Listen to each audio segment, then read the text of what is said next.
Good morning बच्चों। तो आज हम लेके आए हैं क्लास 11th का मॉडल सेट 1 का आंसर, उसका सॉल्यूशन। ठीक है, हमने बहुत सारे यूट्यूब चैनल्स में और भी जगह इनके सॉल्यूशंस को देखा है पहले भी, और हमने भी देखा।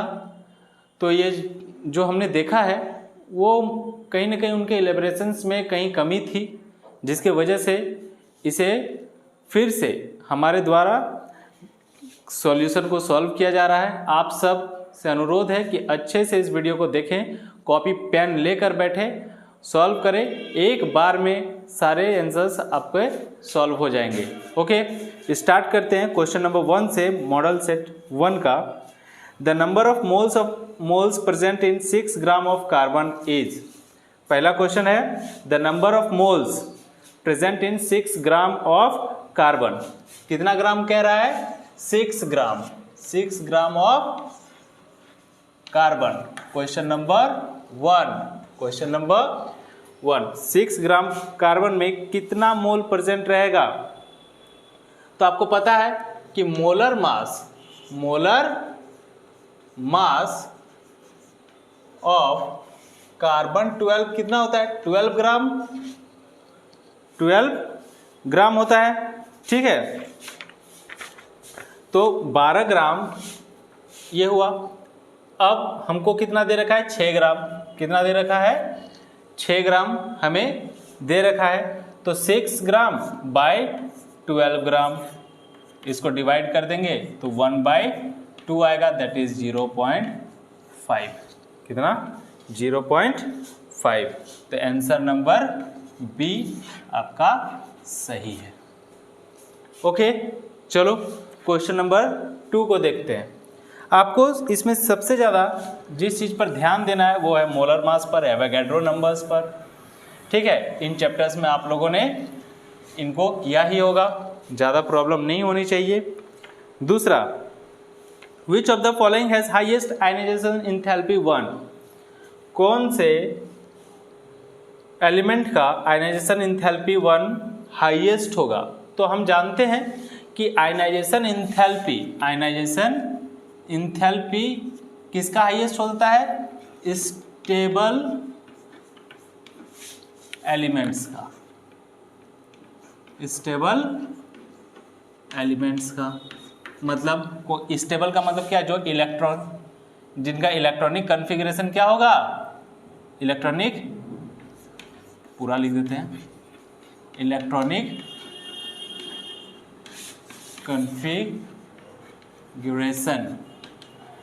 जिनका इलेक्ट्रॉनिक कॉन्फ़िगरेशन स्टेबल होगा। ठीक है, अब इलेक्ट्रॉनिक कॉन्फ़िगरेशन किनका स्टेबल होगा? तो इसमें ऑप्शंस दे रखे हैं आपको। पहला है नाइट्रोजन। देखते हैं नाइट्रोजन का ये एटॉमिक कॉन्फ़िगरेशन लिखते हैं, 1s2 2s2 2p 2 2 4 और 3 2p3। दूसरा आपको दे रखा है कार्बन का, चेक करते हैं कार्बन का, 1s2 2s2 2p2। तीसरा है ऑक्सीजन का, 1s2 2s2 2p4। उसके बाद है सोडियम का, 1s2 2s2 2p6 और 3s1। अब देखो इन चारों में स्टेबल कॉन्फ़िगरेशन किसका है? स्टेबल कॉन्फ़िगरेशन किसको कहते हैं? जो हाफ फिल्ड, जो एटम हाफ फिल्ड हो, मतलब जिसका आउटर मोस्ट ऑर्बिट या तो हाफ फिल्ड हो या तो फुल फिल्ड हो। हाफ फिल्ड हो या तो फुल फिल्ड हो। हम यहाँ देखते हैं 2p3 का, 2p3 मतलब 1 इलेक्ट्रॉन, 2 इलेक्ट्रॉन, 3 इलेक्ट्रॉन। हम इलेक्ट्रॉन्स को ऐसे ही सजाते हैं, पहले घर में 1, दूसरे घर में 1, तीसरे घर में 1, उसके बाद यदि 4 हुआ तो फिर से पहले घर में दूसरे को डालते हैं। जैसे इसमें देखते हैं 1 2 3 और 4। तो देखो ये तो अनस्टेबल है, क्योंकि ना तो ये हाफ फील्ड है ना तो ये फुल फील्ड है। तो इससे इलेक्ट्रॉन्स को निकालना आसान है, इससे इलेक्ट्रॉन्स को निकालना आसान है, इससे इलेक्ट्रॉन आसानी से निकल जाएगा, तो इसके हाईएस्ट आयनाइजेशन एंथैल्पी हो नहीं सकती। नेक्स्ट देखते हैं 3s1। यस, इसमें एक ही ऑर्बिटल होता है और एक ऑर्बिटल में एक इलेक्ट्रॉन है, दैट मीन्स ये हाफ फील्ड है। ये कैसे भरा हुआ है? Half field. तो ये भी स्टेबल होगा, ये भी स्टेबल होगा। तो ज़्यादा स्टेबल कौन होगा? ज़्यादा स्टेबल ये होगा। ज़्यादा स्टेबल ये क्यों होगा? क्योंकि इसकी एनर्जी लेवल भी ज़्यादा है, 2p की एनर्जी लेवल भी ज़्यादा है। ठीक है, इसमें 3 इलेक्ट्रॉन्स हैं, 3 इलेक्ट्रॉन्स को निकालने में ज़्यादा दम लगेगा हमें in comparison to 1 electron. Okay, चलो, तो इसका आंसर क्या हो जाएगा? नाइट्रोजन। आंसर क्या हो जाएगा? Nitrogen, option A. Question number 3।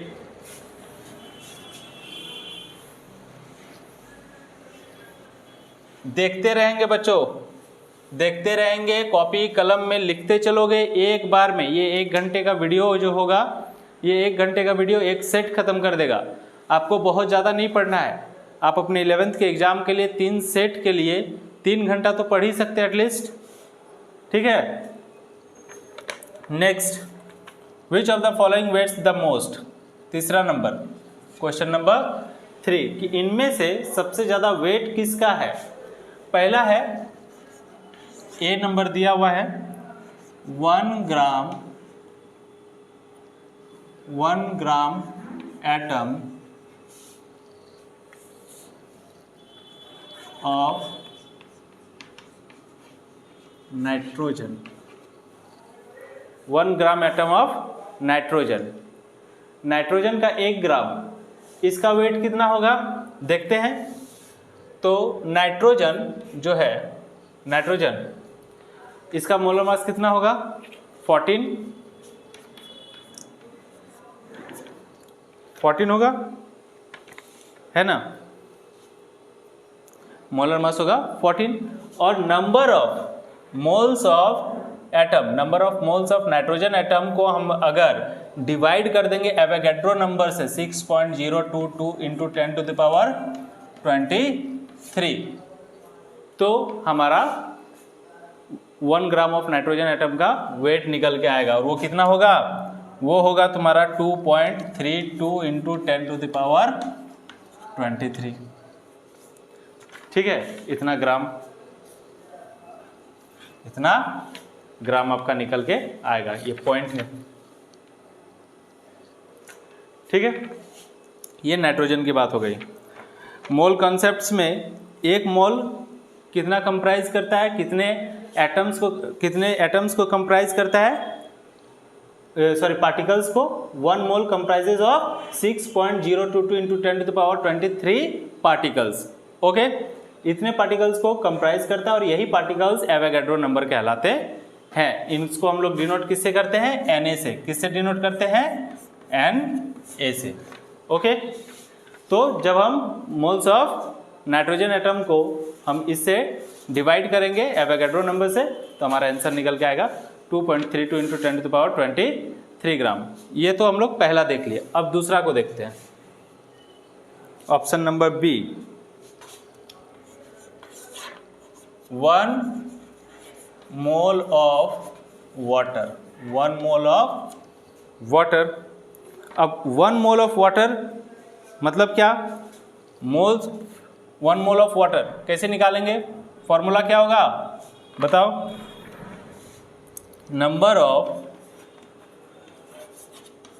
Moles of solid is equal to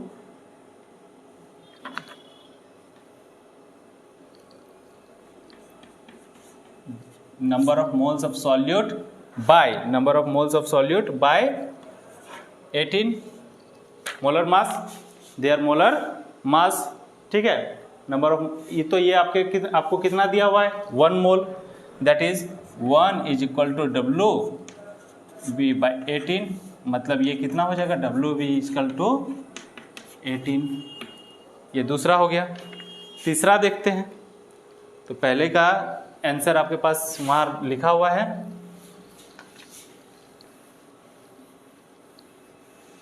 एक जगह में आंसर को लिखते चलते हैं। 2.32 इंटू 10⁻23 ग्राम और यहाँ 18। चलो तीसरा, 1 mole of Na, 1 mole of Na, sodium का 1 मोल। सोडियम का 1 मोल कितना कंप्राइज करेगा बताओ? 23। 1 mole of Na weighs equal to 23, मतलब W/23। 1 इक्वल टू W/23, तो W इक्वल टू क्या हो जाएगा? 23 ग्राम। आसान है, ठीक है। तीसरा नंबर, ये दूसरा नंबर, ये पहला नंबर, ये 23 ग्राम हो गया।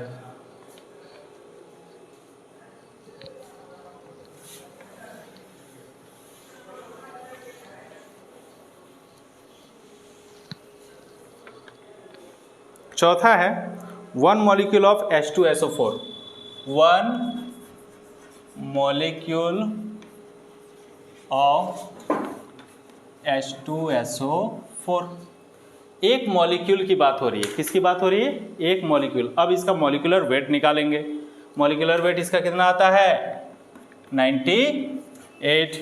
कितना आता है? 98। आपको भी याद हो जाएगा। देखो, 2 सल्फर का और ऑक्सीजन का 4, 16 चौक 64।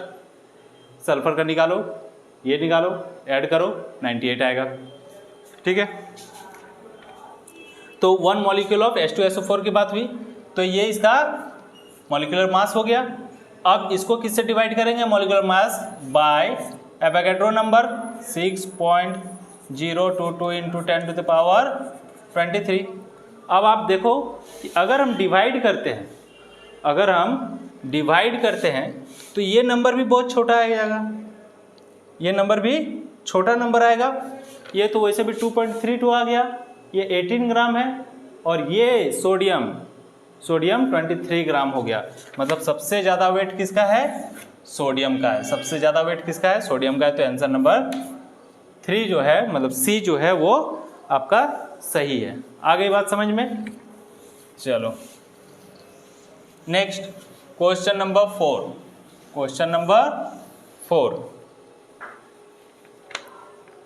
An organic compound contains carbon, hydrogen and oxygen. Its elemental analysis gave C 38.71%, hydrogen 9.67%. The empirical formula of the compound would be, इसका empirical formula क्या होगा? पूछ रहा है इसका empirical formula क्या होगा। तो देखो, हमारे पास जितने भी ऑप्शंस हैं उसमें क्या क्या है? C है, H है और O है। ठीक है। C आपको दे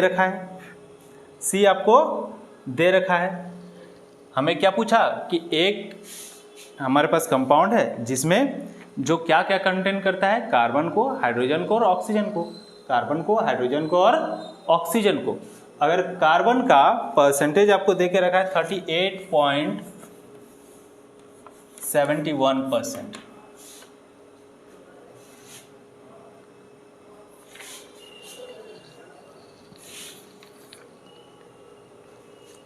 हाइड्रोजन दे के रखा है आपको 9.67%, तो ऑक्सीजन कितना होगा?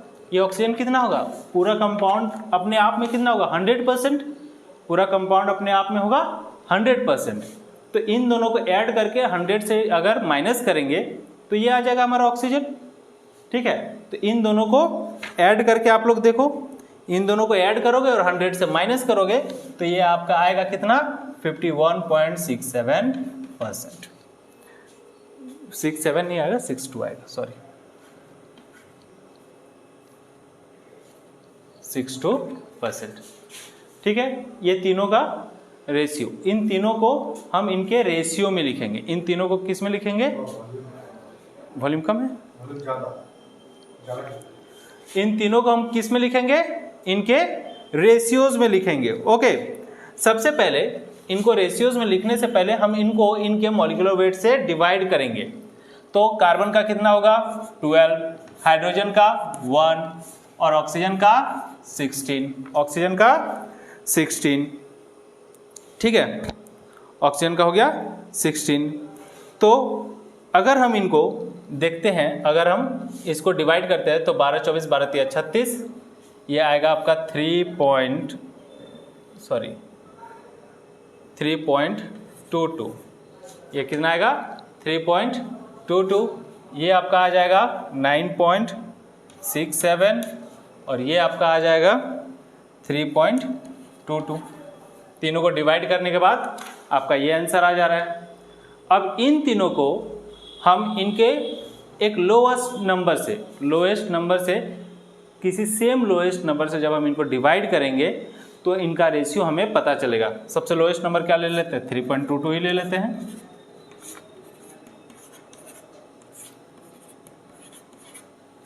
ये 1, ये 3, ये 1, मतलब एक कार्बन, 3 हाइड्रोजन और 1 ऑक्सीजन। तो आंसर क्या आ गया, CH3O। आंसर क्या है, CH3O, मतलब आंसर नंबर सी इसका करेक्ट है, सी इसका करेक्ट है। आ गई बात समझ में, यही इसका एम्पिरिकल फॉर्मूला होगा।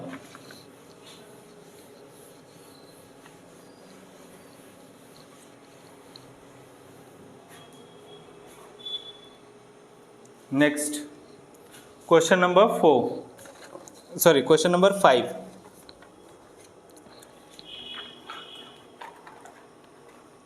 Which of the following contains same number of carbon atoms as are in 6.0 gram of carbon 12? Question number 5 क्या पूछ रहे हैं कि कौन सा इनमें से कौन है जो 6.0 ग्राम कार्बन एटम का, कार्बन 12 के 6.0 ग्राम का क्या कर रहा है, मतलब वो कि नंबर को कंटेन्स कर रहा है। विच of the following contains the same number, इनमें से कौन है जो सेम नंबर को कंटेन्स कर रहा है, मतलब 6 ग्राम में कार्बन एटम के सेम नंबर को कंटेन कर रहा है। तो पहले हम लोग देखते हैं नंबर ऑफ मोल्स।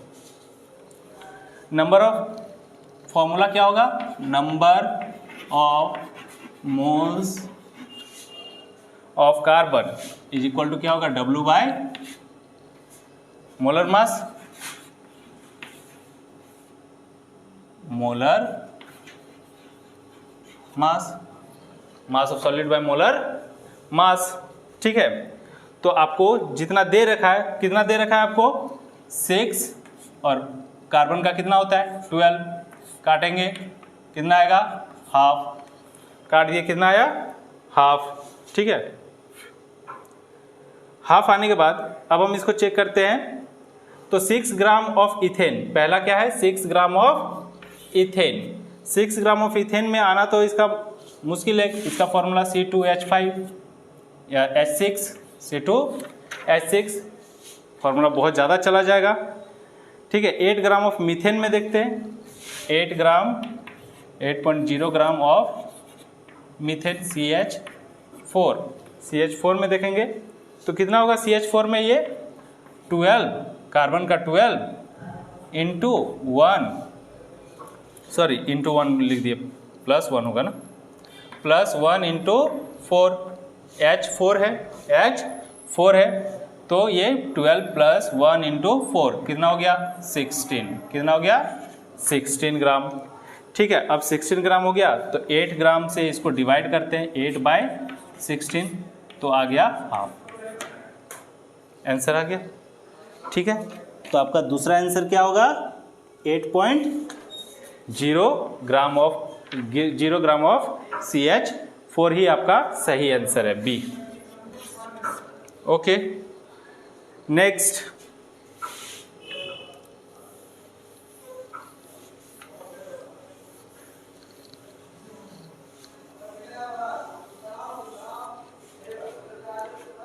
ध्यान से वीडियो को देखते रहेंगे बच्चों, ठीक है। नेक्स्ट है question number 6। What will be the molality of the solution containing 18.25 gram of HCl gas in 500 gram of water? 500 gram of water पूछा है। मोलालिटी का फॉर्मूला लगाएंगे सीधा, WB mass of solute by mass of solution into 1000 by mass of solvent। सीधा molarity का formula लगा दिए, ठीक है। क्या है mass of solute by mass of solvent into 1000 by mass of solution. चलो इसको चेक कर लेते हैं कितना है। डब्ल्यू भी आपको कितना दिया हुआ है 18.25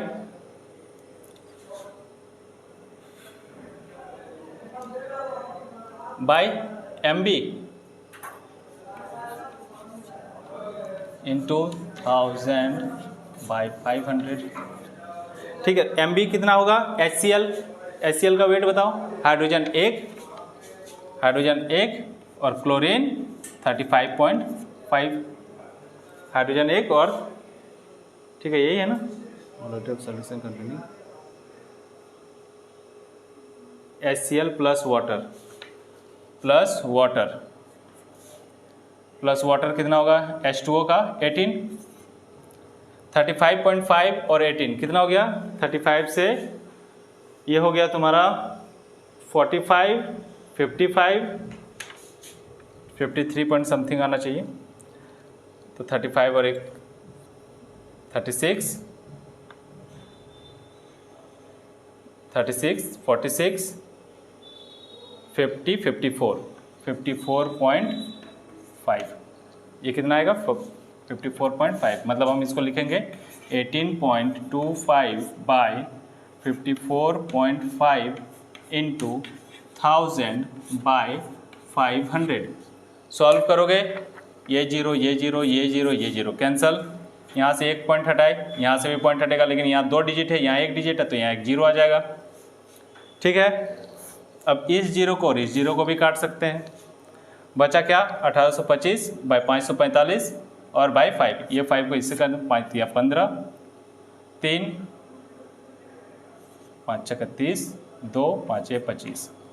अब इसको इससे काटेंगे 5 6 30, 1 5 7 35, सॉरी 5 7 35, 1 5 दिया 15, 5 9 109, ये किससे कटेगा 73 से कटेगा 6। चलो लिखते हैं 73 बाय 109। आप इसको डिवाइड करके देख लो, आप इसको डिवाइड करके देख सकते हैं। डिवाइड करेंगे तो हमारा आ जाएगा 0.1 मोल। कितना आ जाएगा 0.1 मोल, सॉरी 1 मोल आएगा।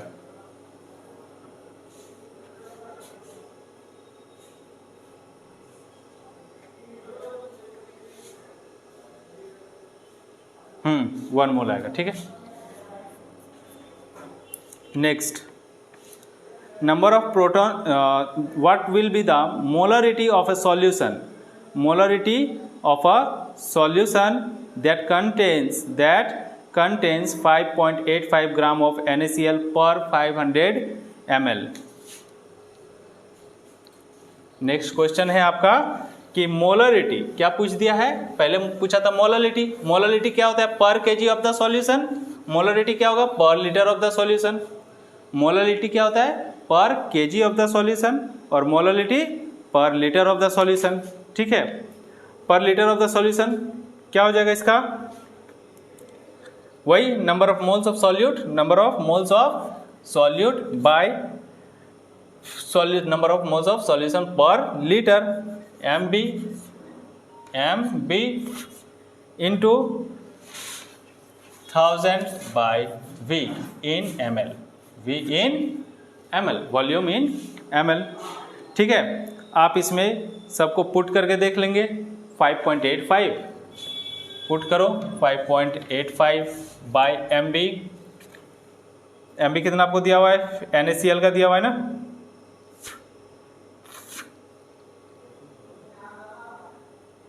NaCl का, सोडियम का 23 और क्लोरीन का 35.5, तो 23 और 35 कितना हो गया 30 20 50 58, 58.5 इंटू 1000 बाय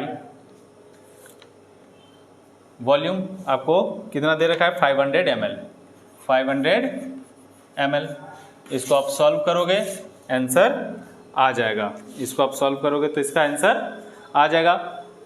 सॉल्व करो, खुद से बताओ इसका आंसर क्या होना चाहिए। चलो next.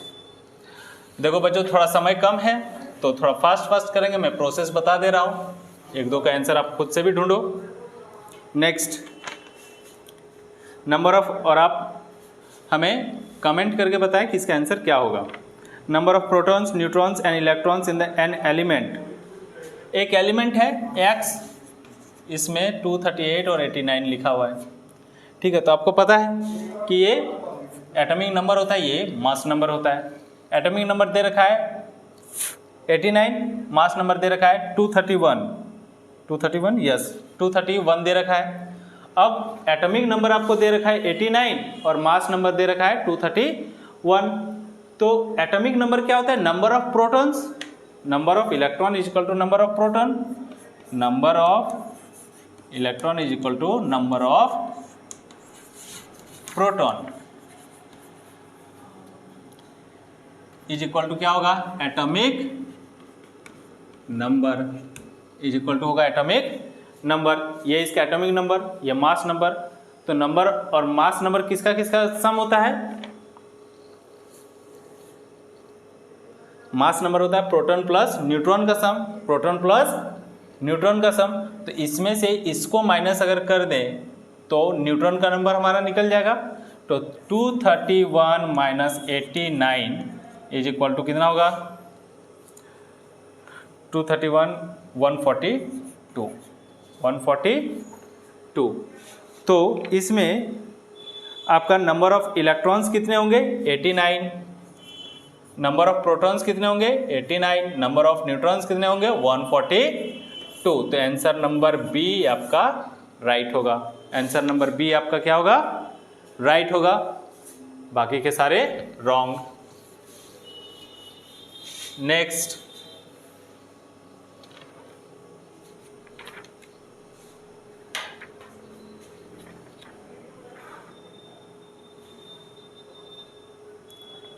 atoms with same mass number but different atomic number are called।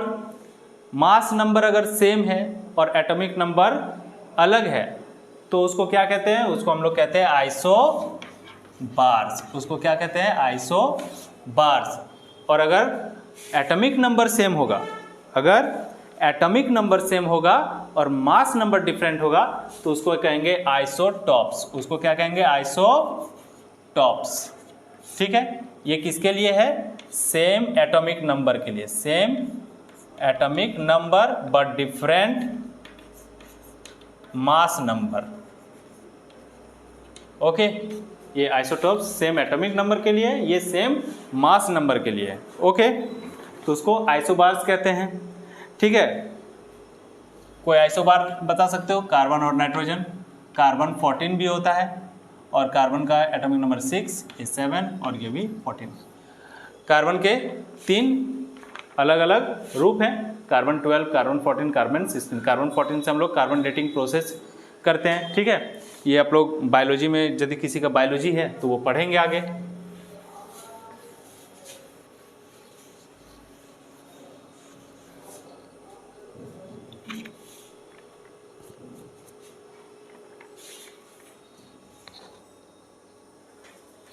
Next question number 10। Question number 9 तक हो गया। Question number 10, the similar physical and chemical properties of element in the same group is due to the reason. किसी एक group में physical और chemical properties का, elements का chemical और फिजिकल प्रॉपर्टी अगर सेम होता है तो उसका कारण क्या है? उसका कारण है उसका वैलेंस इलेक्ट्रॉन, सी नंबर। उसका कारण क्या है? उसका वैलेंस इलेक्ट्रॉन, कि दे हैव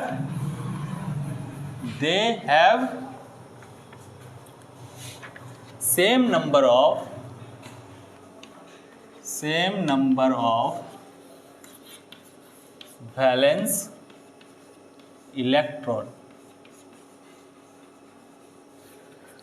ठीक है, आप देख लो, लिथियम, सोडियम पोटेशियम, रुबेडियम, सेजियम, इन सब के आउटर मोस्ट ऑर्बिट में एक ही इलेक्ट्रॉन होता है।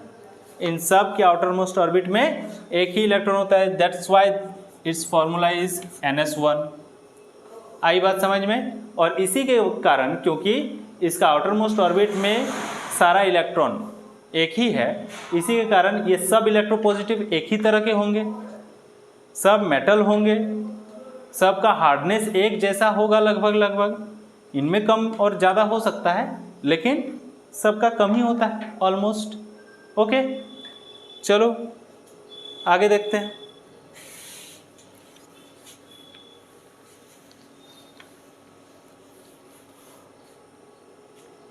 तो इसका आंसर क्या होगा? नंबर सी।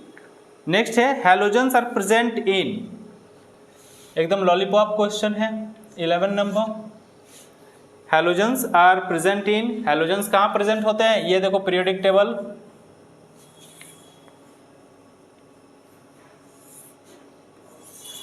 ये होता है ना पीरियोडिक टेबल।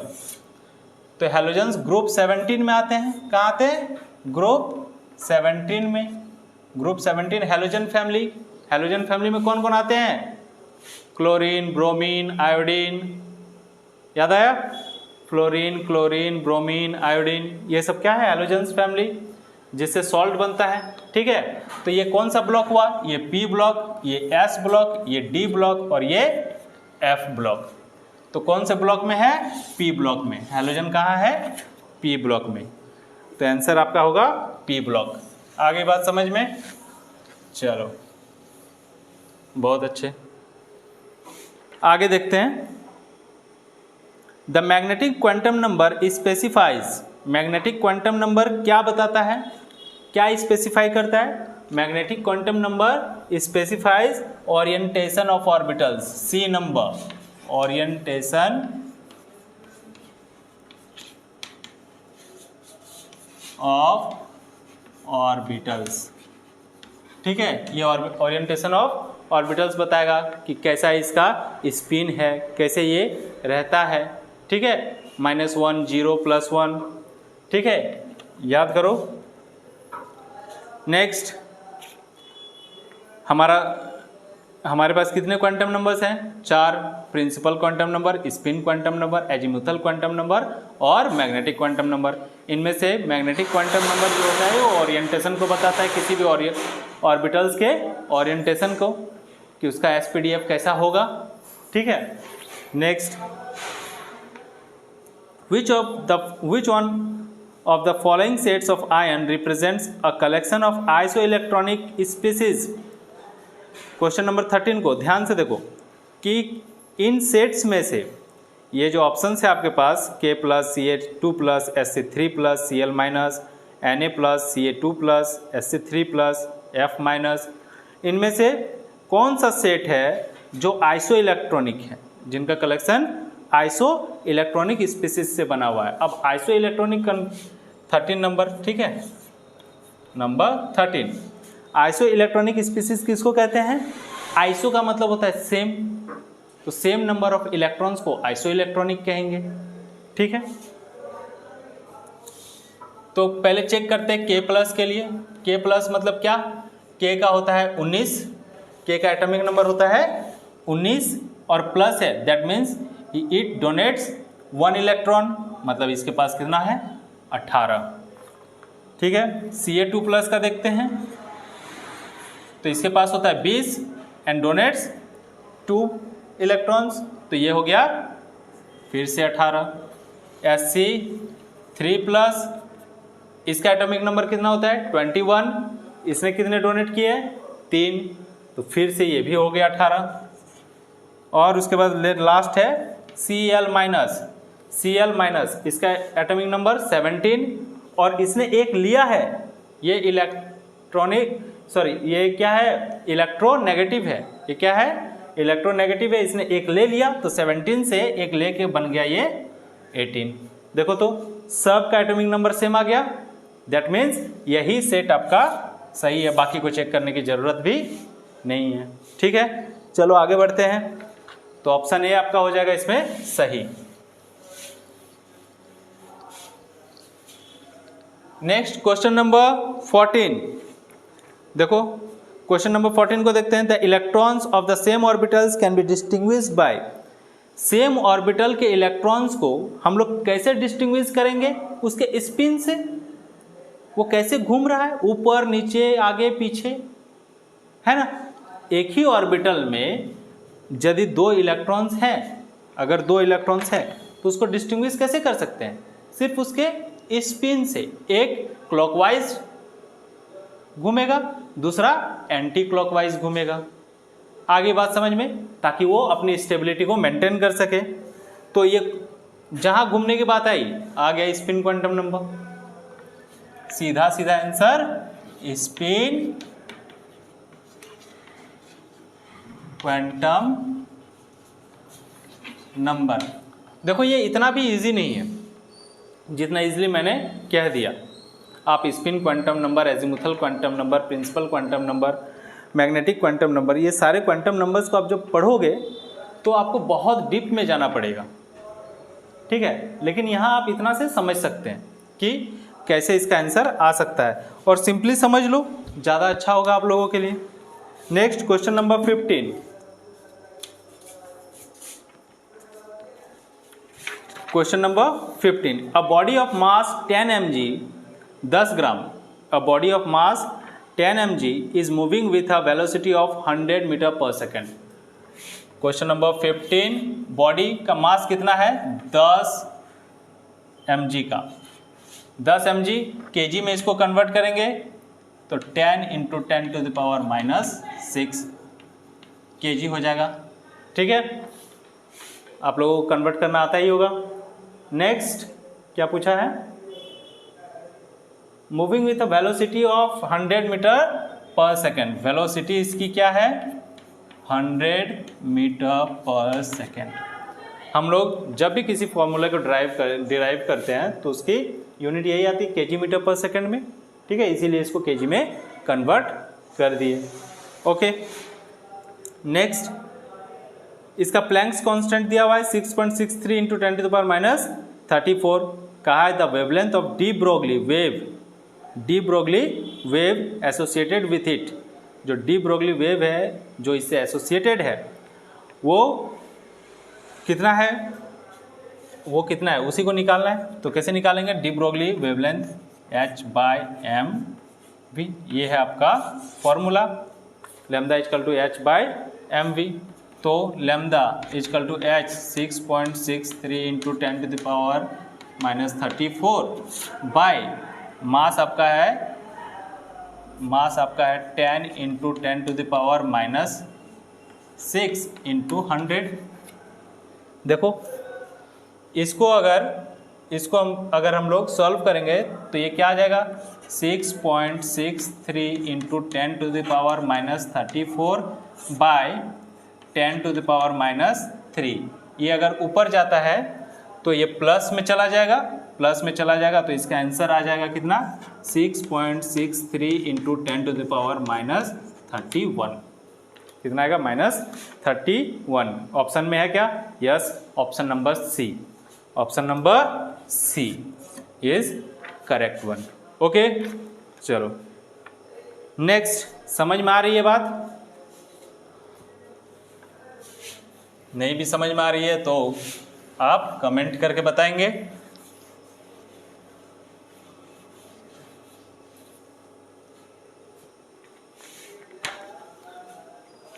बहुत गर्मी है बच्चों, देख रहे हो हालत।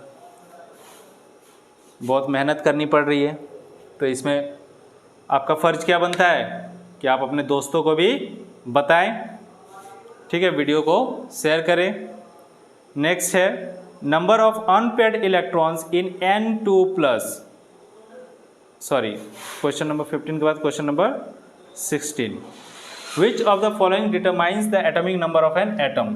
Question number 16। इनमें से कौन है जो एटॉमिक नंबर, किसी भी एटम के एटॉमिक नंबर को बताता है? बहुत इजी है। एटॉमिक नंबर को कौन बताता है? नंबर ऑफ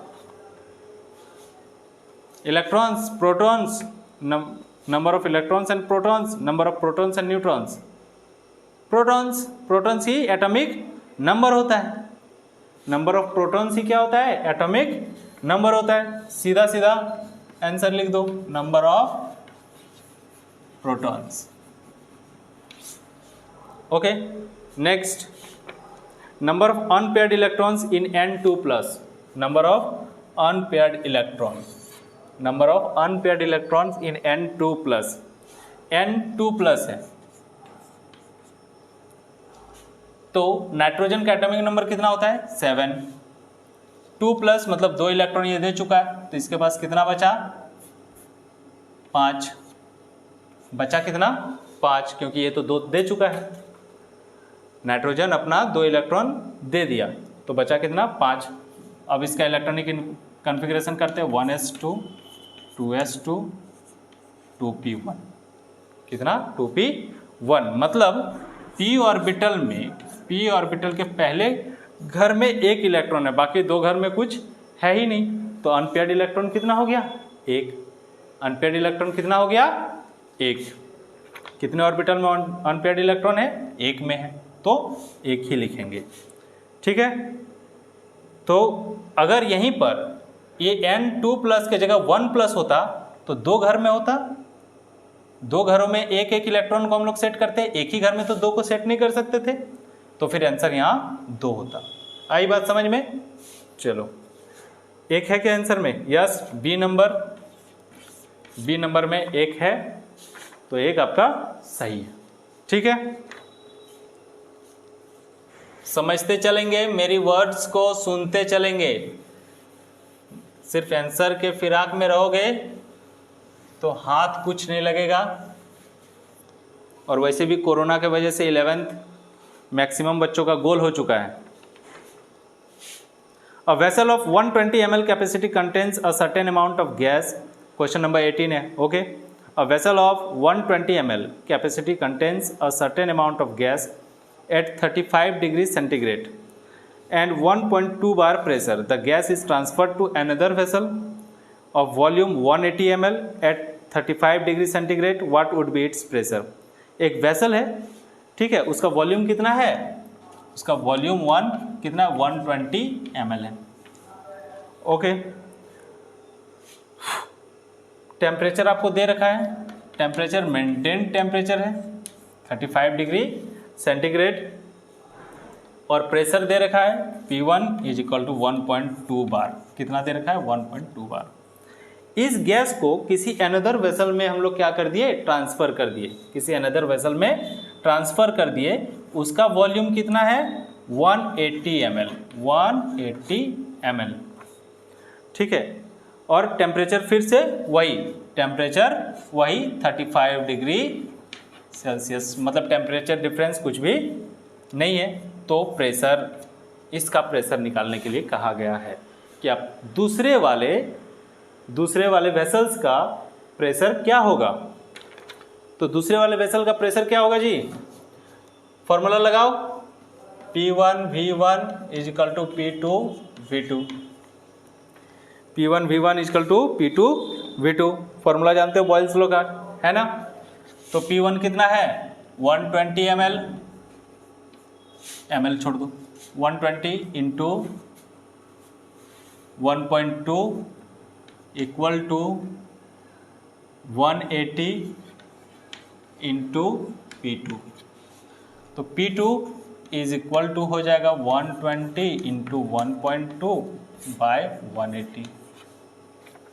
ठीक है, इसको ये पॉइंट यहाँ से हटाएंगे तो एक 0 यहाँ और आ जाएगा, ये 0 कट गया, 12 6 × 18 6 × 2 12, फिर 6 × 2 12 6 × 5 36, ये आ गया आपका 0.8 बार,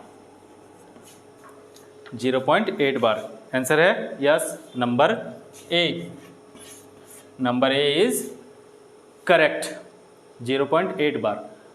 अगर आप इसको शॉर्टकट तरीके से भी करते तो भी आप देख सकते हो, खुद देख के भी पहचान सकते हो कि पहला वॉल्यूम का क्या था, 120 ml, और दूसरा वॉल्यूम क्या है, 180 ml। वॉल्यूम अगर बढ़ेगा तो प्रेशर क्या होगा, डिक्रीज होगा, because volume is inversely proportional to pressure. तो प्रेशर अगर डिक्रीज होगा और पहला प्रेशर 1.2 बार था तो दूसरा प्रेशर इससे कम ही होगा। 1.2 तो हो नहीं सकता, आप ऑप्शन में दे सकते हैं 1.2 नहीं हो सकता, और जितना घटा है तो ये 0.9 भी नहीं हो सकता।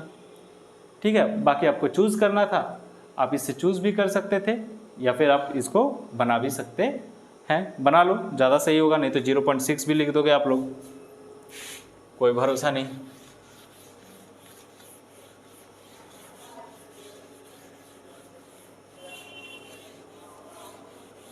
लेकिन याद रखोगे pressure is inversely proportional to volume and temperature is directly proportional to volume, sorry pressure.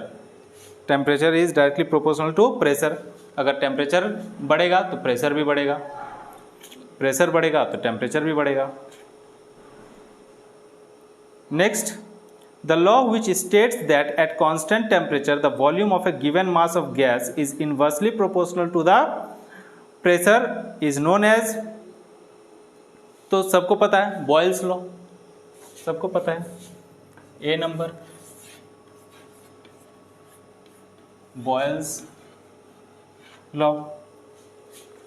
क्या स्टेट कर रहा है कि कांस्टेंट टेम्परेचर में किसी मास का वॉल्यूम जो है, किसी गैस के मास का वॉल्यूम जो है वो इनवर्सली प्रोपोर्शनल है उसके प्रेशर के, इनवर्सली प्रोपोर्शनल है उसके प्रेशर के, मतलब V is inversely proportional to P। This is Boyle's law. कौन सा लॉ है? Boyle's law. दूसरा आपके पास है चार्ल्स लॉ। चार्ल्स लॉ क्या कहते हैं? V is directly proportional to T। Charles साहब ने यही कहा था। और कंबाइंड गैस लॉ क्या कहता है? कंबाइंड गैस लॉ मतलब इन दोनों को अगर कंबाइन कर देंगे तो V is directly proportional to क्या हो जाएगा? T/P। ये आपका combined gas law. Avogadro law क्या होता है? V is directly proportional to N, number of moles. ठीक है, चलो ये S ब्लॉक एलिमेंट्स में आप लोगों को पढ़ना भी था।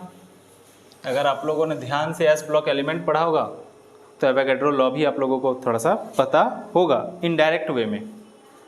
नेक्स्ट, तो क्वेश्चन नंबर 19 हो गया complete. Next question number 20। An ideal gas is one which obeys the gas law under. Ideal gas वो होता है जो गैस लॉ को ओबे करे। अंडर किस कंडीशन में? एक आइडियल आदमी कौन होता है जी? एक आइडियल आदमी वो होता है जो मुझे भी खुश रखे, तुम्हें भी खुश रखे, उसे भी खुश रखे। हर व्यक्ति अगर किसी से खुश है तो वो एक आइडियल पर्सन होता है। तो अगर उसको आइडियल क्या बनना है, आइडियल गैस बनना है, तो उसको सारे कंडीशंस को मेंटेन करना होगा, सारे कंडीशंस को ओबे करना पड़ेगा। सीधी सी बात है। इसका आंसर आ गया B number, all experimental conditions. इसका आंसर क्या होगा? बी, ऑल एक्सपेरिमेंटल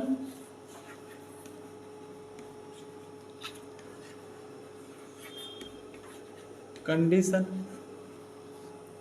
ठीक है, क्वेश्चन नंबर 20 का आंसर। चलो 21 देखते हैं। आ गई बात समझ में? Total pressure of a mixture of two gases. दो गैसेस के मिक्सचर का टोटल प्रेशर क्या होगा? दोनों का partial pressure P pressure is equal to क्या होगा? Partial pressure of 1 plus partial pressure of 2। दो गैसेस का मिक्सचर, दो गैसेस का मिक्सचर ही एक उसके मिक्सचर का क्या बनाएगा? टोटल प्रेशर बनाएगा। ठीक है, तो लिखा हुआ है option number A, the sum of the partial pressures of gases. The sum of partial pressure of gases. सही आंसर इज ए। चलो next, 4.4 gram of a gas at STP occupies a volume of 2.24 litre. मिटा लेता हूं पहले।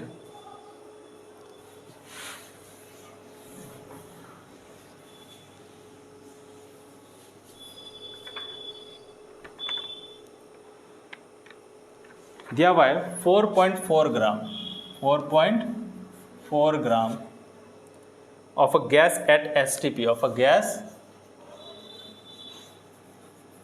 at STP. STP का मतलब standard temperature and pressure, standard temperature and pressure, occupies a volume of 2.24 litre, occupies a volume of 2.24 litre. ठीक है,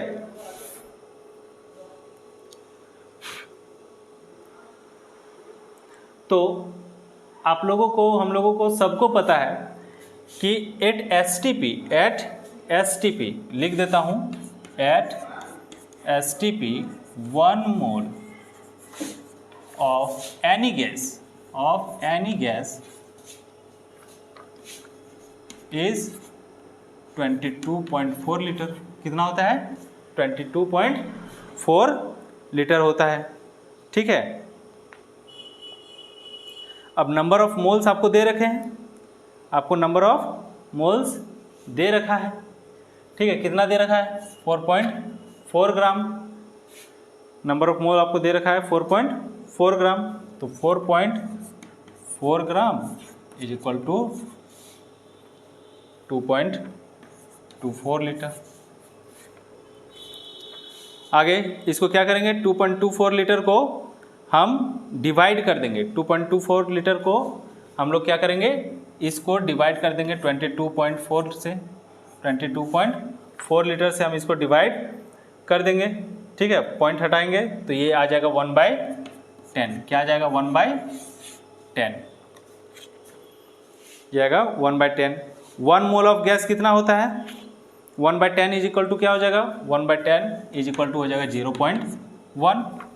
1 mole of gas, 1 mole of gas is equal to क्या होगा? 1 mole of gas is equal to 4.4 into 1/0.1।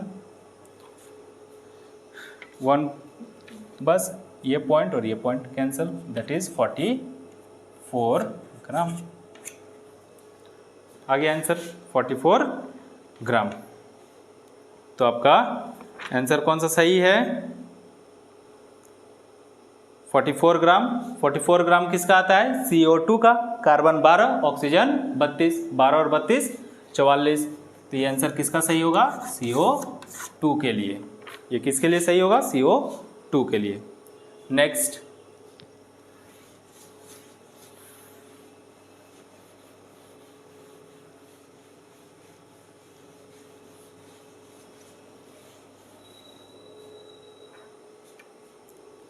the displacement of electron, question number 23, question number 23, the displacement of electron in a multiple bond in the presence of attacking reagent is called, attacking reagent के presence में किसी multiple bond से अगर electrons को displace किया जाता है, multiple bond से, मल्टीपल बॉन्ड मतलब ये डबल बॉन्ड या ट्रिपल बॉन्ड, तो यहाँ से अगर डिस्प्लेस किया जाता है तो इसको कौन सा इफेक्ट कहेंगे? इसको कहेंगे electromeric effect. Electromeric effect, electromeric effect. अगर यही सिंगल बॉन्ड से होता तो वो इंडक्टिव इफेक्ट। क्यों इलेक्ट्रोमेरिक इफेक्ट? क्यों? क्योंकि ये पाई बॉन्ड को डिस्प्लेस करता है। अगर सिंगल बॉन्ड होता तो वो सिग्मा बॉन्ड को डिस्प्लेस करता, तो वो इंडक्टिव इफेक्ट होता। आई बात समझ में? चलो, very good.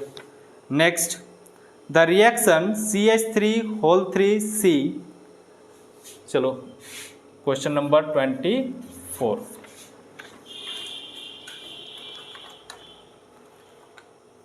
Question number 24, CH3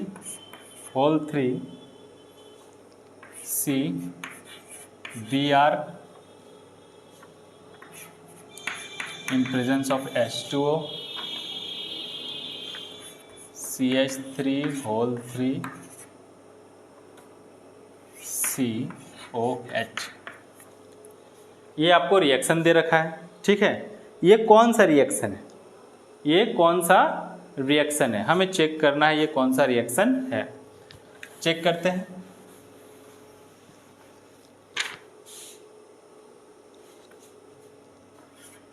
CH3 CH3 CH3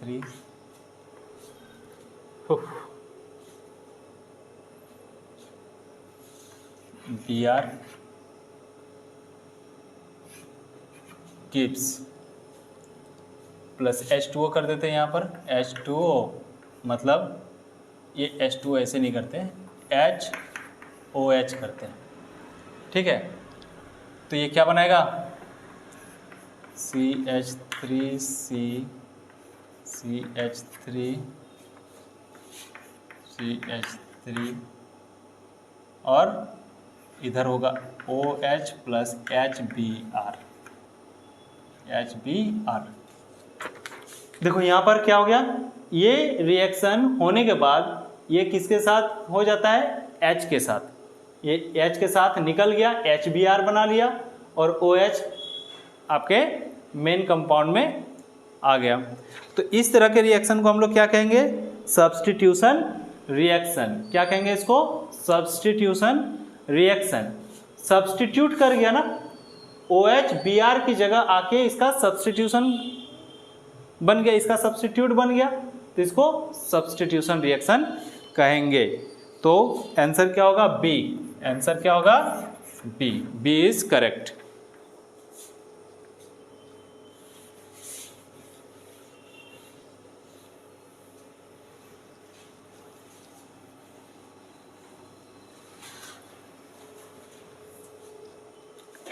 next question number 25। Question number 25 का क्वेश्चन क्या है, आपको करना क्या है, इसमें IPSC नेम बताना है किसका, CH3CH2 double bond, sorry CH2 नहीं है, CH है, double bond CH2 CH3 CH2 CH2 CH3।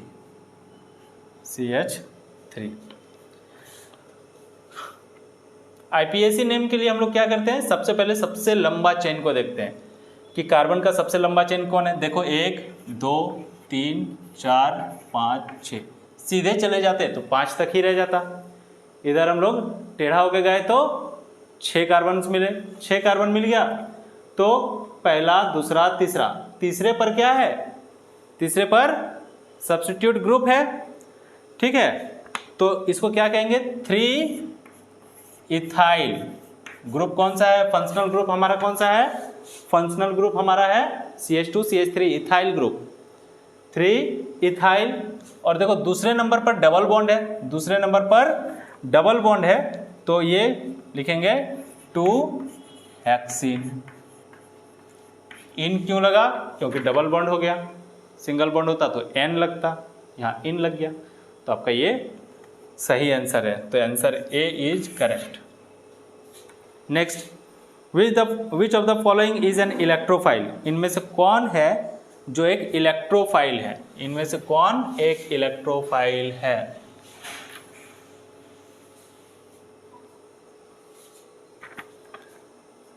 तो इलेक्ट्रोफाइल कौन होता है, जिसके पास पॉजिटिव आयंस हो या फिर वो न्यूट्रल हो, जिसके पास पॉजिटिव आयंस हो या फिर वो न्यूट्रल हो, वो होता है इलेक्ट्रोफाइल। तो इलेक्ट्रोफाइल कौन होगा, AlCl3, तीसरा नंबर AlCl3। चेक करके देख सकते हो, एल्युमिनियम का आउटर मोस्ट ऑर्बिट में 3 इलेक्ट्रॉन, क्लोरीन 3 है, 3 क्लोरीन, इसका एक एक इलेक्ट्रॉन को अगर लिया तो ये हो गया सेटिस्फाई, ये नोबल गैस को अचीव कर लिया, नोबल गैस कन्फिग्रेशन को ये अचीव कर लिया और ये भी अचीव कर लिया। तो इसके आउटर मोस्ट ऑर्बिट में कोई इलेक्ट्रॉन नहीं है, मतलब वो न्यूट्रल हो गया, तो वो एक इलेक्ट्रोफाइल होगा, electron lover. Electrophile electron lover, अब वो इलेक्ट्रॉन लेगा कहीं से। बाकी में देखो H2O नॉट सेटिस्फाइड, NH3 ये भी नहीं होगा, क्योंकि NH3 पहले ही क्या कर रहा है, नाइट्रोजन, नाइट्रोजन के आउटर मोस्ट ऑर्बिट में कितने इलेक्ट्रॉन, 5, ठीक है, 5 इलेक्ट्रॉन, ये भी नहीं हो सकता। चलो next 27। Question number 27. Which element has the electronic configuration AR4S1 3D10? AR argon 18, 4S1 19 और 19 और 10 29, 29 किसका एटॉमिक कॉन्फ़िगरेशन होता है? कॉपर का। किसका होता है? कॉपर का। इसके लिए आप लोगों को 30 तक के एटॉमिक कॉन्फ़िगरेशंस को याद करना पड़ेगा, तो सब रट्टा मार लो। ओके।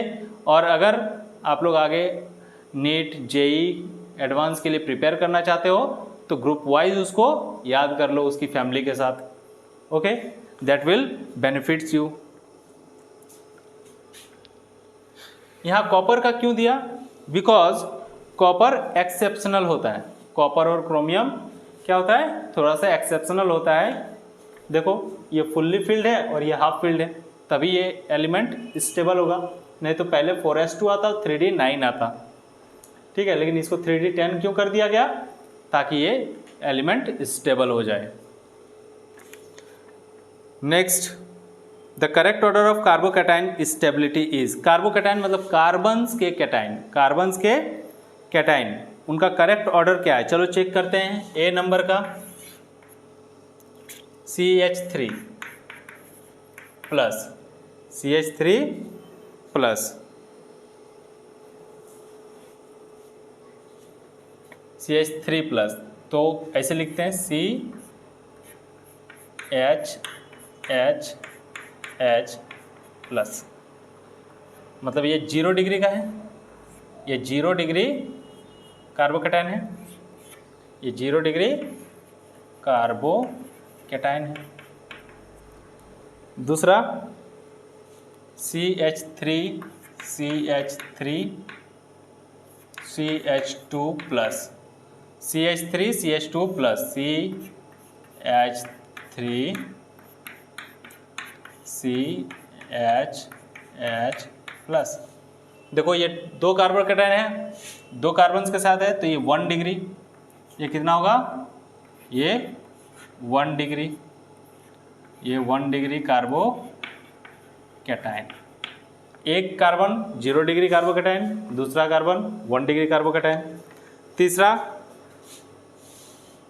CH3 होल 2, CH3, इसको लिख देते हैं CH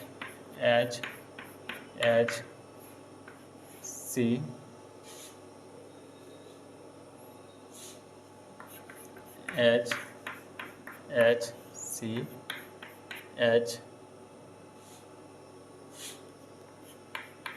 H प्लस। यहाँ 3 कार्बन, तो ये 2 डिग्री कार्बोकैटायन।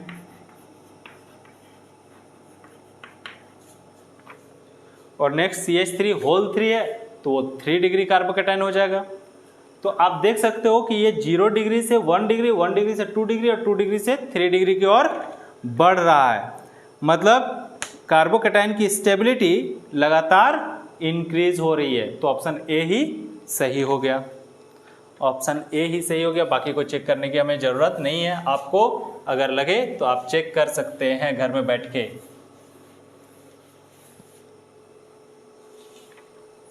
नेक्स्ट,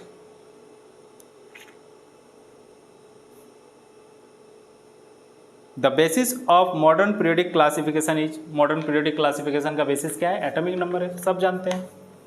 बहुत आसान सा आंसर है कि उसका एटॉमिक नंबर ही उसका बेसिस है। मॉडर्न पीरियोडिक टेबल को किसके अनुसार बांटा गया? उसके एटॉमिक नंबर के हिसाब से, है ना? सॉरी, बनाया गया। Next, question number 30। Question number 30, CH3O CH3 and CH3 CH2OH R, ये किस तरह के आइसोमर्स हैं? ये किस तरह के आइसोमर्स से पूछा गया है। तो CH3 30, क्वेश्चन नंबर 30, CH3OCH3, देखो तो ROR क्या हो गया? ROR मतलब ये कौन सा ग्रुप है? ईथर। कौन सा ग्रुप है? ईथर। And CH3CH2OH। OH क्या है? एल्कोहल। एल्कोहल।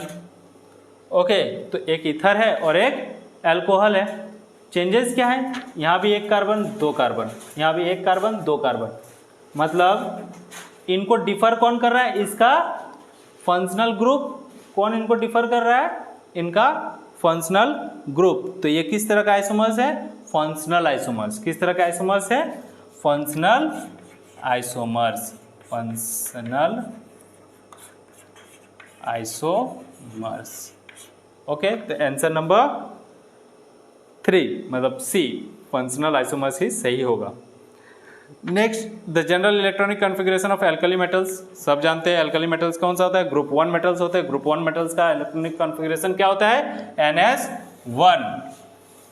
ये बताने की जरूरत भी नहीं है, आप लोग सब तेज हैं।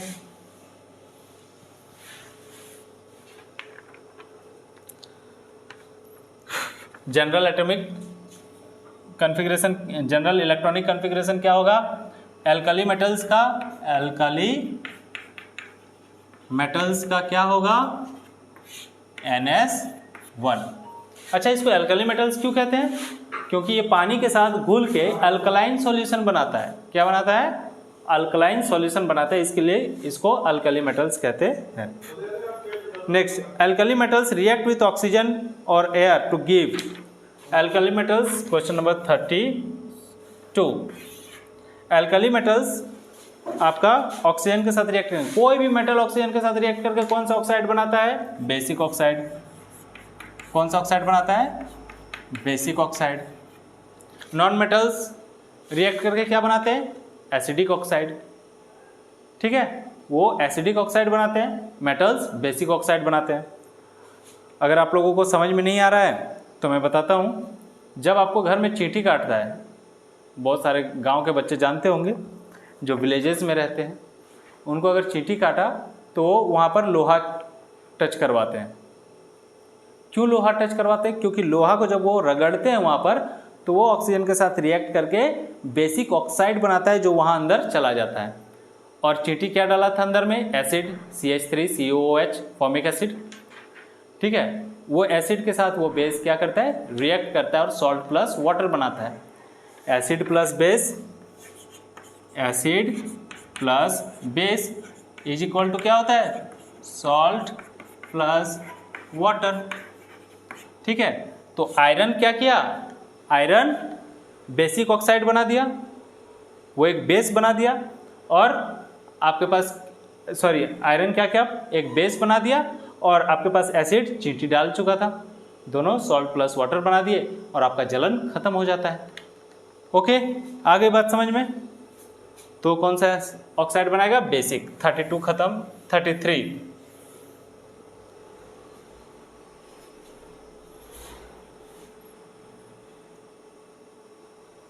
Oxidation state of K in KO2। बहुत ही आसान क्वेश्चन है। KO2 में ऑक्सीडेशन स्टेट K का पूछा है तो ये +1 होगा। क्यों? क्योंकि O2 का -2 होगा, ये 1 और ये -2, 2 होंगे, जिसके कारण से ये 1 होगा, तभी ये बैलेंस होगा। तो K2 का +1 आंसर। सीधी सी बात है। पोटेशियम का क्या होता है? 19। एक आउटरमोस्ट ऑर्बिट में बचा है, एक उसका ऑक्सीडेशन स्टेट हो गया।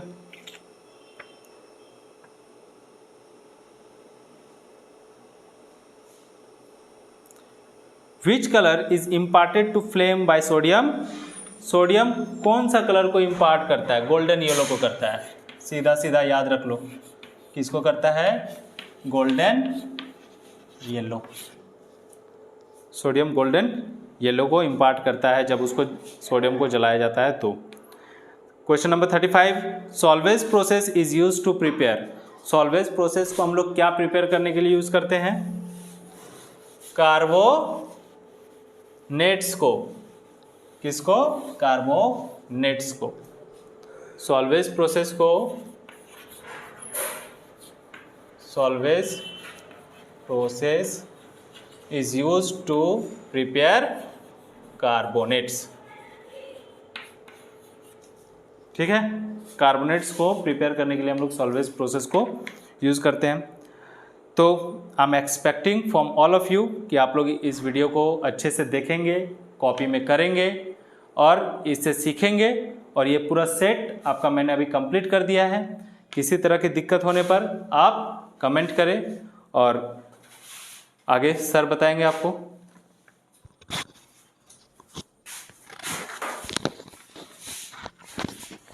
ओके डियर स्टूडेंट्स, आपने कंटिन्यू बहुत समय से वीडियो को देखा। आई होप कि आपको बहुत अच्छा लगा होगा। अभी ये सीरीज़ कंटिन्यू चलेगा। अभी आपको फिजिक्स का मिल चुका है पहला सेट, इकोनॉमिक्स का मिल चुका है पहला सेट, केमिस्ट्री का मिल चुका है पहला सेट। अभी ना मैथ्स का भी मिलेगा आपको, ठीक है। आई होप कि हम इंग्लिश भी आपको प्रोवाइड कर सके, बहुत जल्द उस पर भी काम हो रही है। तो धीरे धीरे आपका सारा सब्जेक्ट मिलता जाएगा। आप कंटिन्यूस चैनल पे बने रहें। लाइक और सब्सक्राइब का जो एक मुहिम है, उस मुहिम को आप चलाते रहें। इसी के साथ